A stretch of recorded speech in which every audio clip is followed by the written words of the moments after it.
everyone, and welcome to Soul Standing. My name is Beth, and I am here today with my recommendations video for middle grade May.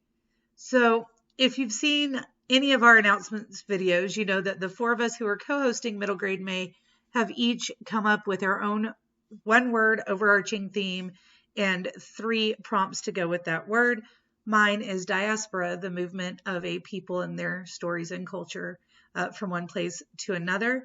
And my first recommendation is Tristan Strong, Punches a Hole in the Sky. The word actually was mentioned in the second book in this trilogy and stuck in my head. Decided I had to use it for this. This is my new favorite middle grade read, and it actually, this trilogy, because there are 3, that's what trilogy means, Elizabeth. This trilogy, if all you do is read it, it honestly hits all 3 of my prompts. So my prompts are a book from another country or culture, mythology, and a book that features immigrants. This book features the folk heroes and ancient mythological gods of the African peoples and African American peoples. It discusses the movement where they quite literally were captured and brought to America and their fight. But he's also going in between worlds, meeting these characters, learning about himself, his family, and his culture. We've got mythology. We've got the story of immigrants. Everything is just wrapped up in here. It is so beautifully done. Kwame Mbalia did an amazing job with the entire trilogy, and I just keep hoping that he's going to decide to write more with these characters. That is the first book. The next books I have are something y'all are probably a little bit more knowledgeable about because we all learned them in school if you're in America, and that's fairy tales. This is the Brothers Grimm fairy tales, and then Aesop's Fables. These are stories from back in European history.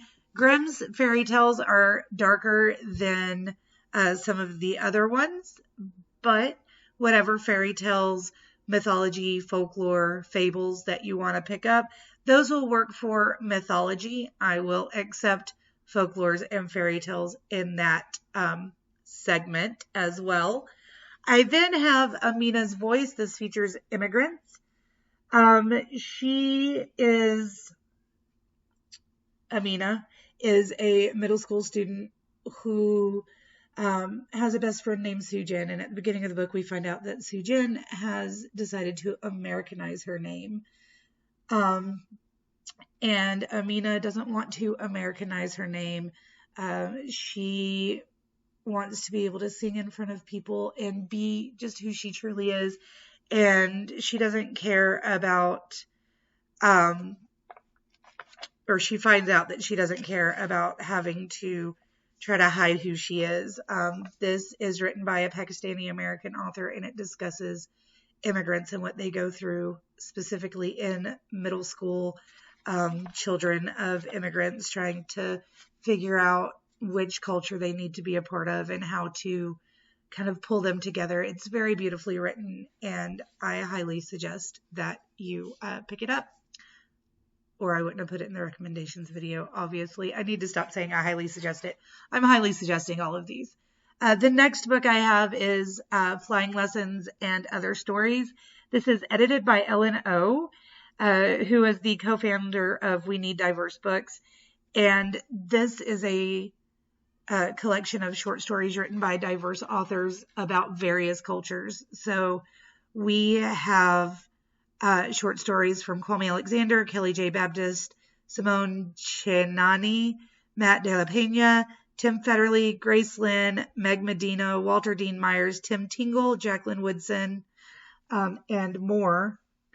And these stories discuss what it's like, again, to be something American, to be Hispanic, Latina, Chinese, all these things, as a middle schooler dealing with the different pieces of culture that are being brought to you. I also have a couple of books written by the authors of those short stories. The first one I mentioned was Kwame Alexander. Um, I love, love, love Kwame. Now, Solo is actually more of a young adult novel, not a middle grade novel. But this is the one that is more um, culturally diverse, although all of his books feature African American characters and pieces of their culture are in them.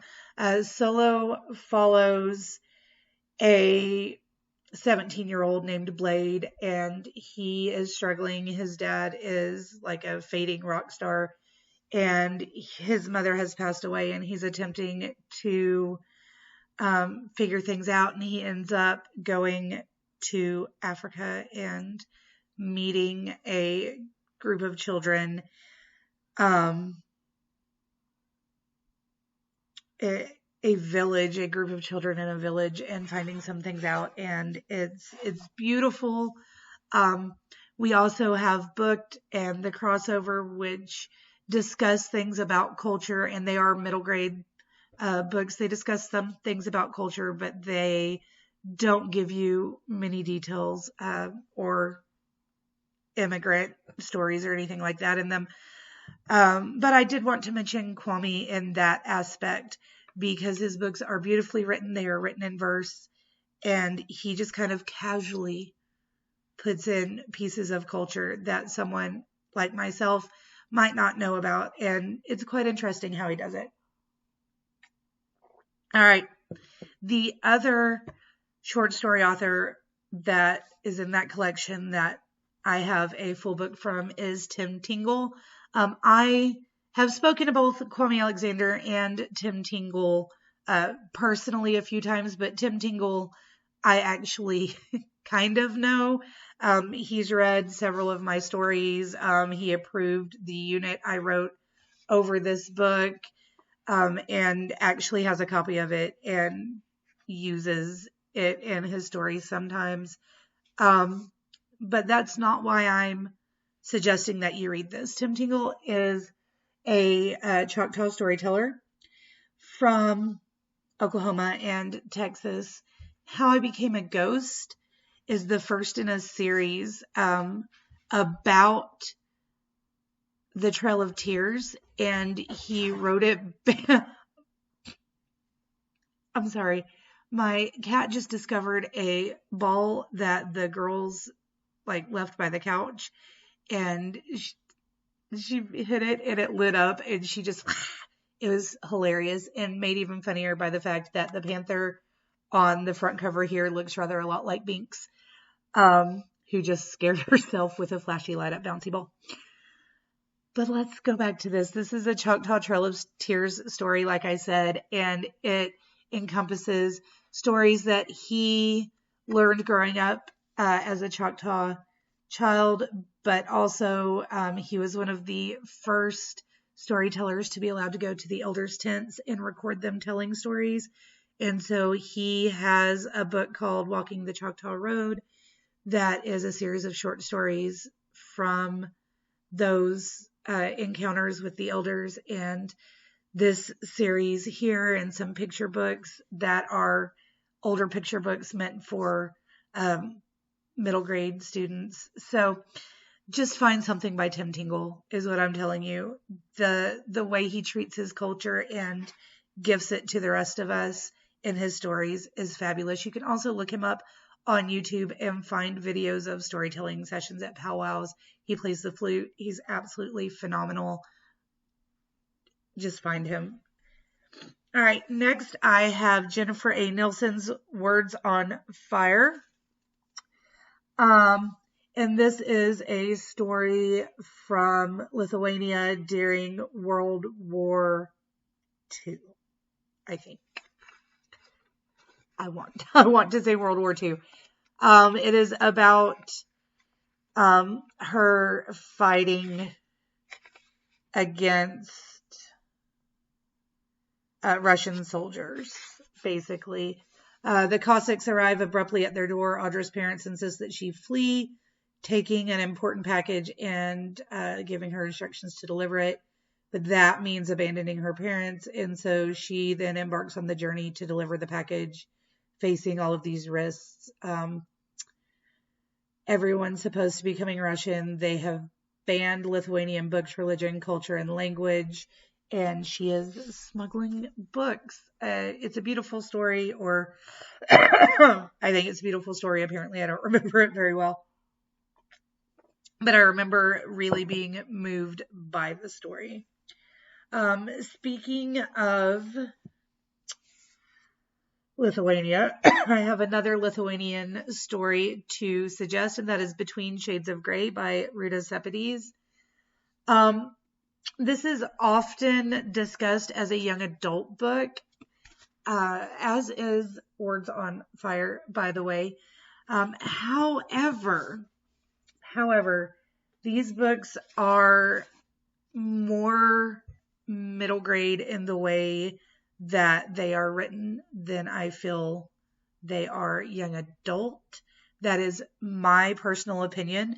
Middle grade books do not typically show us graphic violence, although you can see some violence on the page. They do discuss trauma, grief, loss, big changes, and there's not a lot of foul language, things like that, but you deal with big emotions, big changes, and figuring out who you are and where your place is in the world. And those two books handle that very, very well in a historical context.